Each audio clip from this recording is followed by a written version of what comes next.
নমস্কার বন্ধুরা, কেমন আছেন সবাই? আমার চ্যানেলে আপনাদের স্বাগত জানাই। আজকে একটি পুরোপুরি নিরামিষের একটা রেসিপি নিয়ে আসলাম। আমি এখানে ডালের বড়িগুলো ভালো করে তেলের মধ্যে লাল লাল করে ভেজে তুলে নেব। তবে এগুলো আমি বাজার থেকে নিয়ে আসছি, এগুলো আমার ঘরে বানানো বড়ি না। যে কোনো একটা মুদির দোকানে ডালের বড়ি বললে পাবেন আপনারা। আর আমি এখানে ফোড়নে দেব 5 ফোড়ন, শুকনো মরিচ, তেজপাতা। এগুলো হালকা গরম হয়ে আসলে আমি তাতে হিং দিব। হিংটাও কিন্তু মুদির দোকানে পাওয়া যায়, তবে হিং না থাকলে আপনারা নাও দিতে পারেন, এটা কিন্তু অপশনাল পুরোপুরি। আর কাঁকরোল আলু দিয়ে আমি ভালো করে ভেজে নিব। তবে ভালো করে বলতে আমি লাল লাল করে ভাজবো না, সামান্য সামান্য করে ভেজে নিব।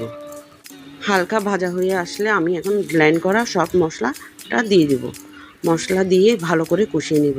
তবে মশলার মধ্যে আমি এখানে পোস্ত, বাদাম, আদা, কাঁচা লঙ্কা, হলুদ, জিরা, ধনিয়া, মরিচের গুঁড়া একসাথে দিয়ে সব আমি ব্লেন্ড করে নিয়েছি। আর মশলাটা দিয়ে ভালো করে যখন কষিয়ে আসবে তখন আমি পুঁই শাকটা দিয়ে দিব। আর পুঁই শাক দিয়ে আমি ঢাকনাটা দিয়ে দেবো মিনিমাম 10 মিনিটের পর্যন্ত। ঢাকনাটা তুলে কিন্তু আমি ভালো করে আবার নেড়েচেড়ে দিব।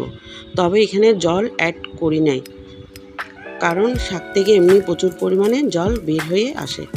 আর লবণটা হবে স্বাদ অনুযায়ী। আবার ভালো করে নেড়েচেড়ে আবার ঢাকনা দিয়ে রাখবো, মিনিট 10 মতো রান্না করে নিব। আর আবার ঢাকনাটা তুলে আবার আমি হালকা করে নেড়েচেড়ে দিব। এমনভাবে নেড়েচেড়ে দিতে হবে যাতে নিচে লেগে না যায়।